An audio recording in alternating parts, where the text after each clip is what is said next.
आज तो इनको निकलने भी नहीं दिया गया। इनके दरवाजे पर ही प्रशासन के लोग आ गए और बोले कि निकलना नहीं है। क्योंकि पूरा भक्तिमय माहौल है। तो क्यों आप अब मंदिर को लेकर क्यों विरोध कर रहे हैं? मंदिर पाखंड है, अंधविश्वास है। अमेरिका इडियट और नॉनसेंस और बास्टर्ड क्या क्या कह के हंस रहे हैं अमेरिकी वासी। उन्होंने सवेरे पुलिस ने हमको डिटेन घर में किया है, कब तक डिटेन करेंगे? मंदिर में पुजारी होता है, बाहर भिखारी होता है। मंदिर से पाखंड अंधविश्वास बढ़ेगा, बलात्कार बढ़ेगा। वो जाहिल जपाट इडियट नॉनसेंस ये लोग भगवान को देखते हैं, मैं क्यों देखने जाऊंगा? कागज पर बना के अपने मनमाना राम बौना राम लेके आ रहे हैं, हाथ पकड़ के बाल रूप लेके आ रहे हैं जैसे राम आप पैदा किए हो। वो अयोध्या में अकूत पैसा नष्ट किया गया है।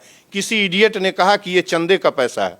मैं उस इडियट से पूछना चाहता हूं, जो जितना बड़ा इडियट है वो पढ़ता लिखता है। 22 करोड़ दिया 22 तारीख और 22 करोड़ कुपोषित, सरकारी आंकड़ा। राम को अडानी अंबानी कब से जिंदा करने लगे? जो अयोध्या में आए हुए हैं, पसर रहे हैं, चल रहे हैं, जैसे ये राम को यही जानते हो अडानी अंबानी। आपको एक बोर्ड नजर आ रहा होगा जिसमें लिखा है कि मंदिर नहीं, फ्री शिक्षा चाहिए, फ्री चिकित्सा चाहिए, फ्री न्याय चाहिए और फ्री रेल संचार चाहिए, रोजगार और पेंशन चाहिए। इस तरीके का बोर्ड आपको लिखा नजर आता है। हम फिर से पूर्वांचल गांधी के पास मौजूद हैं। संपूर्णा नंदमल जी हमारे साथ हैं और फिर से जो है ये एक बात को लेकर विरोध कर रहे हैं, वो है राम मंदिर। और यहाँ पर जो इन्होंने लिखा है वो ये है कि हमें फ्री शिक्षा चाहिए, चिकित्सा चाहिए और ये सारी चीजें चाहिए।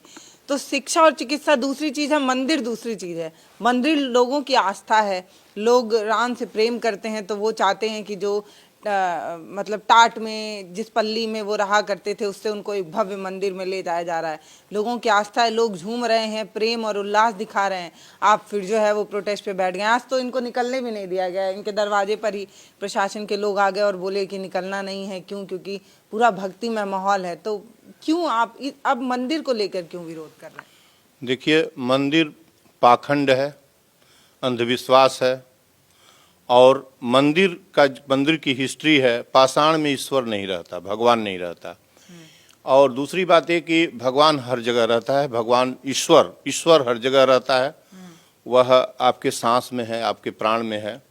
ये अयोध्या में जो काम हो रहा है, भारत के प्रधानमंत्री कर रहे हैं, वह पूरी तरह से पाखंड, अंधविश्वास और सत्ता की भूख मिटाने के लिए इस तरह से इस मुल्क की कमाई को, किसान और मजदूरों की कमाई को, किसान अन्न पैदा करता है और मजदूर जो घर आप देख रही हैं, रेल की पटरियां देख रही हैं, इंडस्ट्री देख रही हैं, जो कुछ देख रही हैं जमीन के ऊपर दिखाई दे रहा है, वो मजदूर तैयार करता है। इनके पेट की गाढ़ी कमाई का पैसा अयोध्या में पाखंड अंधविश्वास के नाम पर सत्ता की भूख मिटाने के लिए इस देश के नरेंद्र मोदी माननीय प्राइम मिनिस्टर द्वारा मंदिर निर्माण शिलान्यास भी किया गया और अब उसमें प्राण डाला जा रहा है। दुनिया के 9 अरब लोगों में यदि किसी के पास इतना करने की क्षमता हो कि वह मुर्दा में भी प्राण डाल दे, मरी हुई बॉडी जो शरीर होती है उसमें भी प्राण डाल दे, तो मैं जान लाऊं।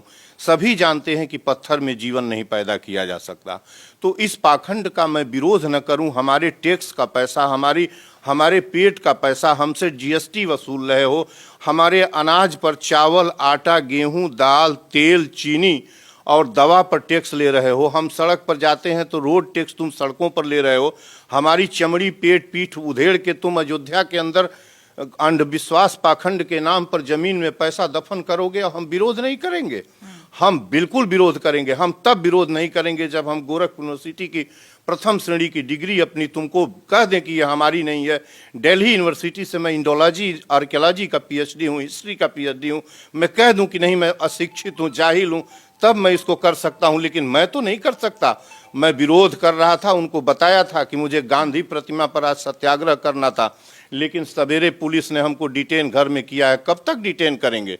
मैं आपको बताया हूं कि मैं, जैसे आप विरोध कर रहे हैं, लेकिन मुझे लगता है कि जो हमें टीवी में दिखाया जा रहा है या जो सोशल मीडिया पर दिख रहा है, बहुत सारे लोग ऐसे हैं जो आज दिवाली मना रहे हैं। उनको ऐसा लग रहा है कि राम जो है वो वनवास काट कर अब अपने एक भव्य मंदिर में जा रहे हैं। तो देश जो है वो उल्लास मना रहा है। एक मतलब मुझे लगता है कि टोटल पॉपुलेशन का 1% हिस्सा भी नहीं होगा जो विरोध कर रहा होगा। तो इतने लोगों को खुशी है, तो उनकी खुशी के लिए मान लिया सरकार बनवा दे रही है, तो क्या बुरा है इसमें? देखिए, मैं अकेला हूँ, बहुत इमोशनल और बहुत ही वैज्ञानिक बात कर रहा हूं कि आज मैं सच में मन से अकेला हूं। गांधी भी अकेला था और गांधी को गोडसे ने गोली मारी थी, ठीक ना?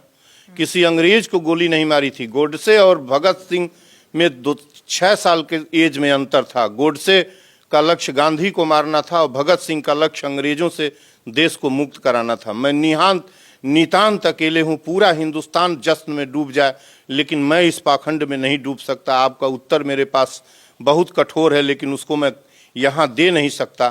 पूरे हिंदुस्तान को डूब जाने दीजिए। और 76 वर्षों में यदि हिंदुस्तान पाखंड और अंधविश्वास, मंदिरों और मस्जिदों और मूर्तियों के पीछे न भगता तो क्या इस देश की यही दशा होती कि आज़ादी के बाद भिखमंगा मुल्क अंग्रेजों ने छोड़ा था लेकिन बेरोजगारी शब्द नहीं था, नारी बलात्कार। बहुत अच्छा सवाल है। सुनिए, बेरोजगारी पे कह रहे हैं कि मंदिर बनेगा तो इतना रोजगार मिलेगा। हर टीवी चैनल के बड़े एंकर जो दिखा रहे हैं वो दुकानों पर दिखा रहे हैं कि देखिए भाई इतनी भव्य बड़ी दुकानें लगी हैं तो रोजगार। कैमरा ले आइए। जितनी दुकानें देख रही हैं, जितनी वो अयोध्या फूल बेचकर, और मंदिर के सामने कौन होता है? मंदिर में पुजारी होता है, बाहर भिखारी होता है। ये तो अब तक का देखा हुआ सत्य है। फूल बेचने वाला बाहर मिलेगा, मिठाई बेचने वाला बाहर मिलेगा, होटल वाला बाहर मिलेगा। इससे भारत बच पाएगा? इससे हिंदुस्तान बचेगा? जरा हमको बताइए। जो लोग कह रहे हैं कि रोजगार, मंदिर से कहीं रोजगार कभी दुनिया में सुनी है? मंदिर से क्या बढ़ेगा? मंदिर से पाखंड, अंधविश्वास बढ़ेगा, बलात्कार बढ़ेगा। आपको पता है कि मंदिरों में मैं दावा कर रहा हूं, मैं कहीं जवाब देने के लिए तैयार हूं, इसके लिए मीडिया तैयार नहीं है। मंदिर जो पहला मंदिर बना था, जो जिस पर पहला नहीं जो मंदिर जिस पर गौरी का आक्रमण हुआ था, भारत पर शायद इस्लाम का राज न होता यदि मंदिर न होते। ये तर्क बड़ा पुराना हो गया है, तब भी इस्लाम का राज होता। लेकिन मैं थोड़ा थोड़ा इससे भी सहमत हूँ। गौरी ने जिस मंदिर पर आक्रमण किया, सोमनाथ टेम्पल पर 1026 में, वह टेम्पल जानती हैं किसका बनवाया था? भीम सोलंकी II का बनवाया हुआ मंदिर था। वो मंदिर कहाँ से बनवाया था उसने? पश्चिमी गुजरात, दक्षिणी राजस्थान, उत्तरी महाराष्ट्र से सारा लूट के, ठीक, लूटा हुआ पैसा युद्ध में और दूसरे साम्राज्य से लूटा हुआ पैसे का उस मंदिर में स्वर्ण से वो बनवाया हुआ था। जितने भी टेम्पल बने थे अयोध्या के टेम्पल, ज्यादातर टेम्पल 9वीं से लेके और 11वीं सदी के बीच बने हैं। जो इरोटिक शैली के टेम्पल हैं, आपको हम ज़्यादा इससे आगे नहीं बताएंगे। एरोटिक स्टाइल के मंदिर हैं और उन्हीं लोगों ने वो मंदिर बनवाया है जो खजुराहों के जो शासक चंडेलों का बनवाया हुआ मंदिर है। इस भगवान को तलाशेंगे हम उस मंदिर के अंदर। कौन मंदिर के अंदर? वो जाहिल, जपाट, इडियट, नॉनसेंस, ये लोग भगवान को देखते हैं। मैं क्यों देखने जाऊंगा? मेरा भगवान, मेरी माँ, मेरे पिता, मुझे विद्या देने वाला विद्यालय है। दवा जब जरूरत होती है तो चिकित्सालय से मिलता है। मैं और जो पूरी हमारी हिफाजत का प्रश्न है, स्वास्थ्य की बात कर रहे हैं ना जी, कि फ्री स्वास्थ्य भी मिले, जी। तो वो भी कहा जा रहा है कि जब मंदिर जाएंगे तो हॉस्पिटल जाने की जरूरत ही नहीं पड़ेगी। ऐसा भी तमाम सोशल मीडिया पर। ये मोदी के पास ही नहीं, ये मोदी कर सकते हैं। मोदी दुनिया में अकेले व्यक्ति हैं जो ये मोदी तर्क, मोदी का ही ये देखिए आज का उद्घाटन मोदी के राम का उद्घाटन हो रहा है, भाजपा के राम का। इस राम से और उस राम से जो महाकाव्यकालीन राम थे उससे कोई मतलब नहीं है, कोई रिलेशन नहीं है। ऐसा इसलिए कि ये राम, आप एक राम कागज पर बना के अपने मनमाना राम, बौना राम लेके आ रहे हैं, हाथ पकड़ के बाल रूप लेके आ रहे हैं जैसे राम आप पैदा किए हों, और राम को आप इस तरीके से लेके मंदिर में बनवाने आ रहे हैं। ये क्या तरीका? और जिस प्राण तो तुम पत्थर में डाल ही नहीं सकते, वो तो पूरा मूर्ख बना रहे हो। ये तो मतलब ये किस तरीके से इस जाहिल जपाट वर्ग को कहा जाए। और आप कह रही हैं कि पूरा देश डूब जाए, इसमें पूरा देश डूब जाए। देखिए मैं नहीं डूब सकता, मैं गांधी अकेला रहेगा। गांधी अकेला था, मारा गया। भगत सिंह, सुखदेव राजगुरु को हैंग किया जा रहा था। देश की आबादी 27 करोड़ थी 2031 के अंदर, 27 करोड़ की आबादी थी, और 25 करोड़ की आबादी बिस्मिल, अशफाक, रोशन, राजेंद्र लाहिड़ी के फांसी के समय 27 में थी, 25 करोड़। और अन्य लोग कहाँ थे? यही लोग फांसी पर लटक रहे थे। अन्य हिंदुस्तान कहाँ था? और भगत सिंह को फांसी हो रही थी, हिंदुस्तान कहाँ पर था? 4 लोग फांसी पर लटक रहे थे, 3 लोग, 4 लोग एक बार लटक रहे थे। भारत फांसी पर लटकाया जा रहा था, बाकी लोग अंग्रेजों के साथ मस्त थे और अंग्रेजों के तमाम खुफियागिरी कर रहे थे, अंग्रेजों के साथ थे। मैं नहीं नरेंद्र मोदी के इस पाखंड अंधविश्वास को इस मुल्क में चलने दूंगा। मैं सख्त विरोध करता हूं, पूरी ताकत से विरोध करता हूं, हिस्ट्री का स्कॉलर हूं और पूरे वैज्ञानिक तरीके से विरोध करता हूं।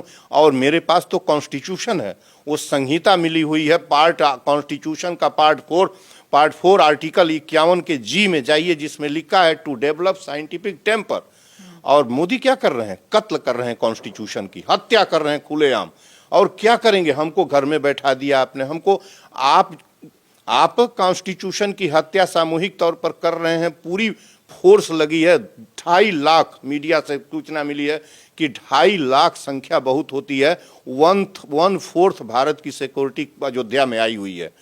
सुरक्षा में पाखंड फैलाने, अंधविश्वास करने वाले पीएम के काम के लिए सिक्योरिटी दी गई है। बार बार पाखंड कर रहे हैं, वो लोगों की आस्था है। लोग देखिए, जो है वो आस्था सोशल मीडिया पर लिख रहे हैं, लोग जो है अपना घर साफ कर रहे हैं, दिवाली मना रहे हैं। लोगों को ऐसा लग रहा है कि जो आज तक नहीं हो पाया, इतने सदी का हम इंतजार करते रहे, रामलला जो है वो टेंट में रहे, अब उनको भव्य मंदिर मिल रहा है। लोग जो है वो इतनी खुशी मना रहे हैं, आप उसको पाखंड पाखंड पाखंड बोल रहे हैं। बड़ा बुरा लग रहा होगा। बुरा लगने दीजिए, वो पाखंडी को बुरा लगेगा। एक चीज जान लीजिए कि 80% लोग किसान मजदूर जो काम करते हैं वो पाखंड नहीं जानते। आपकी आस्था का भी हम परिभाषित कर दें, आपका आस्था बाद में बड़ा मोह हो गया है आपको आस्था से। आस्था जब विज्ञान मर जाता है, परिभाषा आस्था की जान लीजिए, जब विज्ञान के कफन पर आस्था तैयार होता है, या कहें कि विज्ञान जहां नहीं रहता वहां आस्था जीवित होता है। आस्था वह होता है जहां सत्य आदमी ढूंढ नहीं पाता। तो आस्था और विश्वास, इससे न कोई जीवन चल सकता, न कोई मुल्क चल सकता। कोई इडियट आए ये कहे कि हम आस्था मुझे बहुत है, थाली हमको हमारे मुंह में चली जाएगी, उस इडियट को मालूम है, प्रत्येक आस्थावान बहुत जबरदस्त इडियट को मालूम है कि अनाज खाएंगे तो हम बचेंगे, फल खाएंगे तो बचेंगे, हवा लेंगे तो बचेंगे। बहुत बड़ा आस्थावान जो है उसकी बात मैं कर रहा हूं। दवाई जब हम मरने लगेंगे, कैंसर हो जाएगा तो अंत में डॉक्टर के यहाँ जाएंगे, वो पत्थर का जिसको 3 घंटा पूछता है उससे न दवा निकलेगी न उससे डॉक्टर निकलेगा। डॉक्टर भगवान है, दवा जो है आपकी मेडिसिन सब कुछ है। स्कूल आपको ज्ञान देता है कि आप अंधेरे से प्रकाश की ओर चलिए, और जो खेती का अनाज है वो आपका जीवन है, प्राण आपका ऑक्सीजन है। और आस्था कहिएगा न मत, आस्था यही आस्था है कि यहाँ ये वो वाला देश है जहाँ पत्थर पर दूध चढ़ाया है, जहाँ गणेश जी को दूध चढ़ाया जा रहा था, जहाँ सांप निकलने पर सांप को दूध पिलाया जा रहा है। इस मुल्क के लेकिन हम उस भारत के रहने वाले हैं जहाँ भगत सिंह थे। भगत सिंह से आस्था उनकी पढ़ी है, उनका ग्रंथ पढ़ी है। मैं नास्तिक क्यों हूँ? हाँ, नहीं पढ़ी है, पढ़ लीजिएगा। और उस प्रत्येक हिंदुस्तानी को ग्रंथ देना चाहिए, ज़्यादा नहीं है। एडिटिंग विपिन चंद्रा ने की है और उसको डिस्कवर करके आप समाज के अंदर लाने का काम जो है इतिहासकार जो है उनका है, क्यों नहीं, जेएनयू के हिस्टोरियन थे उनका है, चमन लाल का है। तो आप उसको पढ़िए, आस्था और विश्वास। भगत सिंह, मैं भगत सिंह को मानता हूँ, मैं गांधी को मानता हूँ, मैं उस महान। आप ये जो आप डिमांड कर रहे हैं, फ्री एजुकेशन और ये सारी चीजें, नहीं मैं ये तो मतलब मैं ये कह रही हूँ कि दुनिया खत्म थोड़ी हो रही है। अब ये जब मंदिर बन जाएगा तो फिर सरकार जो है वो शायद इस तरीके से उसका ध्यान आएगा कि वो जो है वो एजुकेशन पर भी ध्यान देने लगे। हो सकता है कि वो 76 सालों में, अच्छा आपका सवाल में, 76 सालों में जो हुआ आपने देख लिया। हर साल हम गरीब होते जा रहे हैं, हर साल बेरोजगारी बढ़ती जा रही है, नारी बलात्कार ग्रेजुअल। तो ये जो विरोध है, ये मंदिर से ठीक हो जाएगा? नहीं, वही मैं, हाँ, मंदिर से ठीक नहीं होगा, लेकिन लोग कह रहे हैं कि जब कभी परेशान होंगे तो भगवान से प्रार्थना कर लेंगे, तो हो सकता है कुछ जो पीड़ा मन में हो वो थोड़ा भगवान की प्रार्थना करेंगे। पत्थर वाले भगवान की, भगवान तो उसके भीतर है। जब उसका प्राण सांस बंद होता है तो निकल जाता है। हमको लोगों को बताने की जरूरत है, और लोगों को नहीं।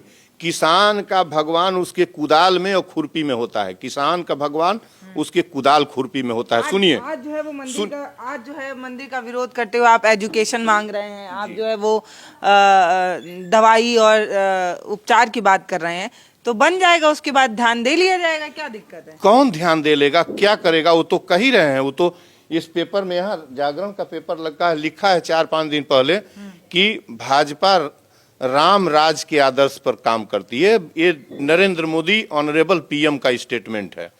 भाजपा राम राज के आदर्श पर काम करती है, भाजपा सड़क पर बलात्कार करती है। मुझे आपको बता दें, गुजरात के 11 बलात्कारी, कुलदीप सिंह सेंगर बलात्कारी, ब्रजभूषण शरण सिंह बलात्कारी, चिन्मयानंद बलात्कारी, अभी 3 बलात्कारी भाजपा आईटी सेल के जो बनारस में बीएचयू में आए हैं, ये बलात्कारी। एक बात रामराज की, रामराज क्या है? रामराज सुख समृद्धि, न्याय हो, समानता हो, सभी लोग, कोई स्त्री की सुरक्षा रामराज की पहली गारंटी थी। रावण ने सीता का हरण किया था, मिटा दिया, रावण के राज को ही मिटा दिया उस पुरुषोत्तम ने। एक तो बुलडोजर तो वो भी चलवा देते हैं। किसके घर पर चल रहा था बुलडोजर? आज जो बुलडोजर चल रहा है, क्यों नहीं जिन 5-7 वो मैं गिना रहा हूं, फूल माला स्वागत करके आप उस बिल्किस बानो के 11 बलात्कारियों को आप किस रामराज की, भाजपा कौन सा रामराज? भाजपा के बलात्कार राज, गरीबी राज, बेरोजगारी राज, सुनते जाइए, भय राज, हिंसा राज, नफरत राज, हिंदू मुस्लिम, और अब जाति। अयोध्या ने क्या पैदा किया है? अयोध्या में एक इतना गलत मैसेज जा रहा है, अब ये जा रहा है कि हिंदूज भी एक नहीं है, और ये जो ये रेस्ट हिंदूज एक नहीं है, फॉरवर्ड हिंदूज और बाकी के रेस्ट हिंदूज में भी कैटेगरी बच गई। अभी तो हिंदू क्या है ये मैसेज कब आया? ये तो आ ही रहा है। ये जो राम हमारा राम नहीं है, जो राम, मैं अपनी बात कर रहा हूं, मैं किसी की बात नहीं करता। जो राम नरेंद्र मोदी का है, आरएसएस का राम है, प्रायोजित राम है, ठीक, वो मेरा राम नहीं है। और मैं भाजपा को नहीं लूंगा, इसलिए कि भाजपा का कोई पार्टी का मेंबर वहां, भाजपा का जो प्यूरिटन भाजपा है वहां कोई पार्टी का मेंबर नहीं है। नरेंद्र मोदी आरएसएस के आदमी है, जोगी संप्रदाय के आदमी है, ठीक ना। ये लोग बोन जो कहा जाता है भाजपा की जमात से निकले हुए, ये नहीं है। और जो मोहन भागवत भाजपा के नहीं है, आपको पता है, आरएसएस के आदमी है। एक पुजारी उसमें कोई है, और एक ऑनरेबल गवर्नर है, अभी गवर्नर है, वो भाजपा की है, लेकिन अभी क्या है, अभी गवर्नर है। कोई भाजपा का वहां नहीं है। मैं भाजपा को नहीं कर रहा हूं। जो नरेंद्र मोदी के राम है वो हमारे राम नहीं है। और मैं जिस कम्युनिटी का हूं वो किसान की कम्युनिटी है, जो अनाज खाद, जहां हमारा राम तो हमारी कुदाल में है। हमारा राम 10,000 पेड़ों के बाग में रहता है, जहां 2200 लोगों को ऑक्सीजन मैं पैदा करता हूं, और वो ऑनरेबल सीएम जोगी जी से उसका उद्घाटन होना है बाग का, चलिएगा देखिएगा। मैं तो, मेरा राम तो वृक्ष में है, मेरा राम हवा में है, मेरा राम मेरे अनाज में है, मेरी कुदाल में है। मैं अभी भी 58 साल की उम्र में कुदाल चलाता हूं। ये पाखंड और अंधविश्वास के नीचे नरेंद्र मोदी हिंदुस्तान को जितना दफन करना हो, अयोध्या के पीछे से और राम के पीछे से, राम को तुम ब्लैकमेल कर रहे हो। राम मर्यादा पुरुषोत्तम राम भगवान नहीं है, राम पुरुषों में मर्यादा है। ये रामचरितमानस नहीं, ये रामायण की पंक्ति है कि पुरुषों में वहां भगवान नहीं माना गया है, वह पुरुषों में मर्यादित व्यक्ति हैं राम। और उनको आप क्या करके क्या करना आप स्पष्ट कह दीजिए ना कि हमको 24 में चुनाव जीतना क्या है, चुनाव बक्सों को कैद करा के ले लीजिए। क्या कर रहे हैं इस नौटंकी में? और अयोध्या में अकूत पैसा नष्ट किया गया है। किसी इडियट ने कहा कि ये चंदे का पैसा है। मैं उस इडियट से पूछना चाहता हूं, जो जितना बड़ा इडियट है, वो पढ़ता लिखता है कि कहीं पढ़ा भी है कि कहीं क्या किया है, केवल ठगी किया है। ये सब तो मीडिया सूत्रों से ही पता चल रहा है कि चंदे का ट्रस्ट जो है, ट्रस्ट में इतना पैसा आया कि उस पैसे से वो मंदिर बन गया, और अभी पूरा पैसा बचा हुआ है, जितना इंटरेस्ट मिल रहा था उसी से बन गया। 300 को हम 3,000 करोड़ 3200 करोड़ रुपया ये लोग रखे हैं, इंटरेस्ट से काम चल रहा है। वो जो 3200 करोड़ रुपया 3,000 करोड़ रुपया इकट्ठा किए हैं, और चंदे का वह पैसा किसका है? 1 करोड़ चंदा आप क्यों नहीं दे देती हैं? क्यों नहीं कोई किसान 1 करोड़ चंदा दे देता है? करोड़ चंदा कहाँ का पैसा है? देखिए, चंदा चोरी का, लूट का पैसा है। लेने वाला और देने वाला दोनों लूट के सहभागी हैं। 19वीं सदी के मध्य का प्रदून एक सोशल थिंकर था, जिसने कैपिटल इज थेफ्ट शब्द दिया था। पूंजी चोर है, किताब ही है उसकी। मैं कह रहा हूं कि जो चंदा है वो चोरी का पैसा है, चंदा चोरी का पैसा है। और मैं आप जिस अयोध्या पाखंड में सब लोग डूबे हैं वह मैं इस तरीके से मैं अपनी नज़र के सामने मनुष्यता को मरते नहीं देख सकता। अयोध्या में जितना पैसा खर्च हो रहा है वो पैसा चंदे का है, मैं मान लिया चंदे का है, चंदा चोरी का पैसा है, चंदा गमन का पैसा है, चंदा गलत तरीके से कमाया हुआ पैसा है। करोड़ों रुपया, 1 रुपये चंदा किसान मजदूर दे सकता है, 2 रुपये दे सकता है, 5 रुपये दे सकता है।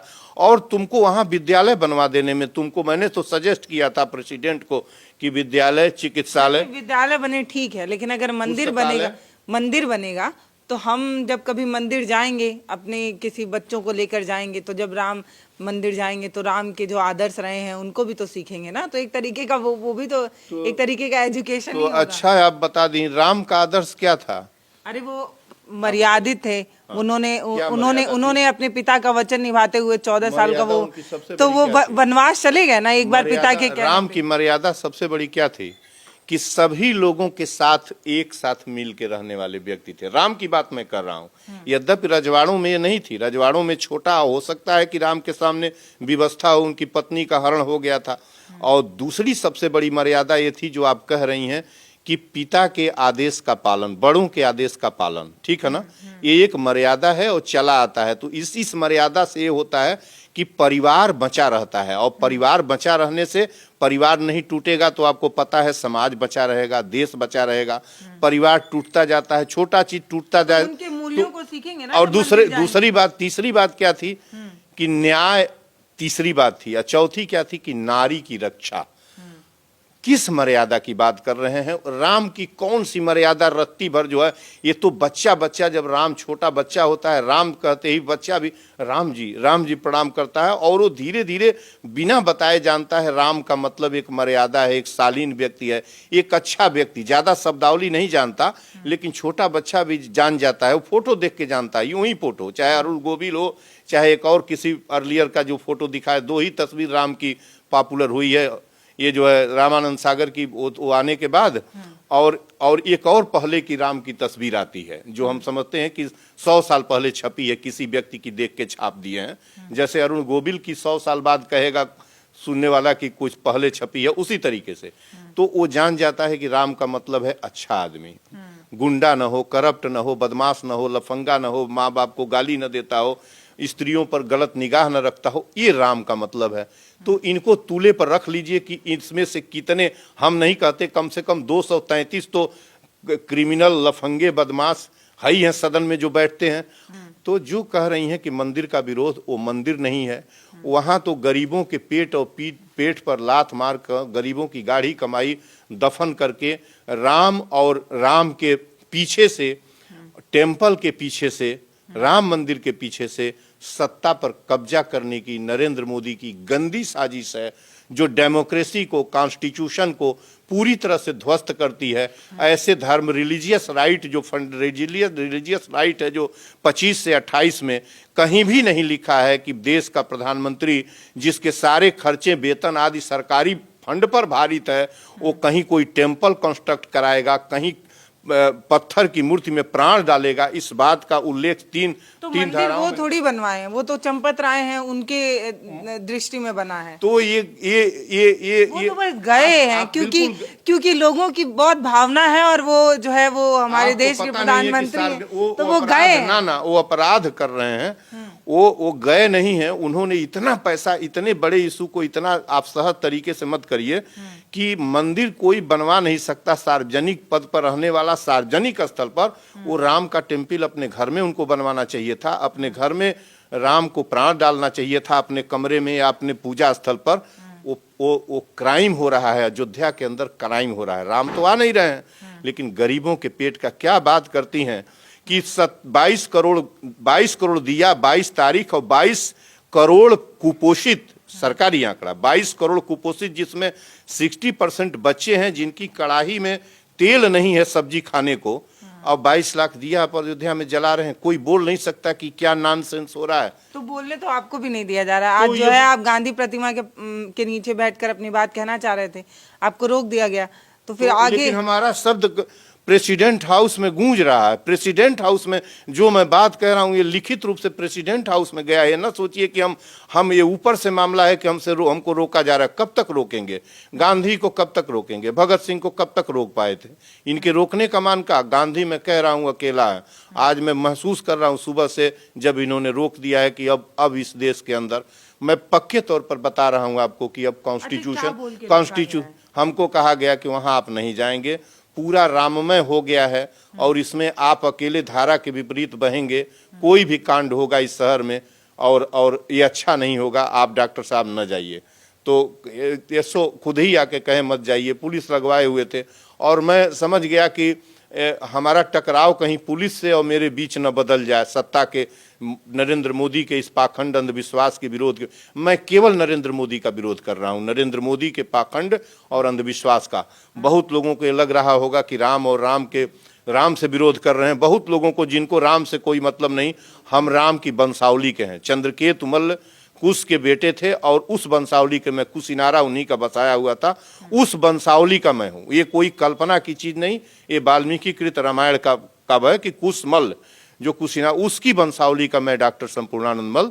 राम को मोदी नहीं जानते हैं, राम हमारी खून में है, हमारी संततियों के खून में है। इसलिए राम बाहर का विषय नहीं है। राम को राम रहने दें नरेंद्र मोदी जी, और इस मुल्क को दफन जिंदा न करें। मैं नितांत अकेला हूं और आज मैं बेहद अकेला हूं। आप इस तरीके से इस भारत को जहां 80 करोड़ लोग 5 किलो अनाज पर रोशनी खोज रहे हैं, अपना जीवन की तलाश कर रहे हैं, 22 करोड़ लोग कुपोषित हैं और गरीबी इस तरह से छाई हुई है। एक आदमी 12 लाख करोड़ रुपया अडानी लेके रखा हुआ है। राम को अडानी अंबानी कब से जिंदा करने लगे, जो अयोध्या में आए हुए हैं, पसर रहे हैं, चल रहे हैं, जैसे ये राम को यही जानते हो अडानी अंबानी। गरीबों के कफन को नोचने वाले उद्योगपति राम को कब तलाशने लगे या कब से रामवंशी हो गए? तो आपके विचार नहीं अच्छे हैं, आप दूसरे सेंस में ले रहे हैं। राम को जिंदा हो तो सभी बेरोजगारों को रोजगार दे दीजिए, गरीबी मिटा दीजिए, नारी बलात्कार हिंसा रोक दीजिए।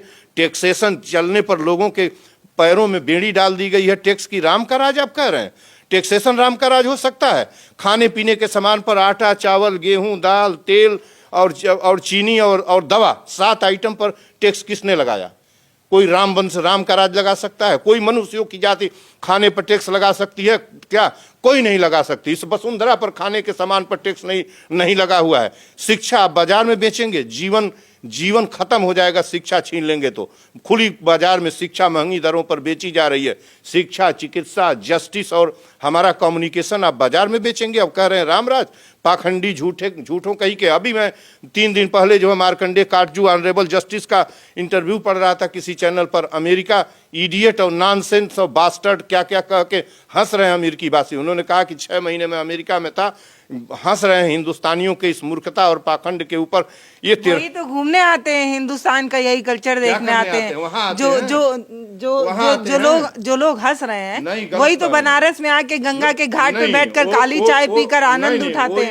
आज जो है वो हमारी संस्कृति पे वो हंस रहे हैं, कल तो वो काली चाय पीते हैं ना घाट पे। वो आके आप जैसी मीडिया उनको बता रही है कि काली चाय पी रही हैं, और आप तो संयोग से एक ह्यूमैनिटी का पर कवर करती हैं, आप दिखाती हैं, आपके अंदर एक चेतना है आपके चैनल पर। लेकिन जो नेशनल चैनल है वो दिखाते हैं कि मुट्ठी भर अंग्रेज गोरी चमड़ी आके बनारस के घाट पर जब पी लिया तो बनारसी घाट पर आ रहा है। विदेशी आता है, कहाँ पैसा देता है? कुशीनगर में देता है, नालंदा में देता है, श्रावस्ती में देता है, गया में देता है, और यहाँ आपके बनारस के बौद्धिस्ट सेंटर्स में देता है, और वहाँ भी देता है, खजुराहों के टेम्पल्स में जाके देता है, और अयोध्या और वहाँ भी देता है। ऐसा नहीं है कि नहीं देता है, लेकिन उस राम के नाम पर नहीं देता है जिस राम को, जिस तरीके से अयोध्या सबसे प्राचीन धार्मिक नगरी थी और बनारस सबसे प्राचीन धार्मिक नगरी थी, और अयोध्या न्याय के लिए प्रसिद्ध है। अयोध्या न्याय और दानशीलता के लिए, रघुकुल में ही हरिश्चंद्र हुए थे, आपको पता है ना। उसी कुल के वचन दे देते थे, वही करते थे, और देवगण भी घबराते थे। तो वो भी दिए थे। कौन वचन दिए? रामलला हम आएंगे, मंदिर वहीं बनाएंगे। नहीं, रामलला मंदिर नहीं, रामलला हम आएंगे, तुमको वहीं दफन कर देंगे। यह है, रामलला पत्थर में नहीं था। और उसने उनकी तारामती बिक गई डोम के हाथ, वो यथार्थ सदेह था, शरीर से हो रहा था। बेटा को सांप डस लिया तभी बेच दिया।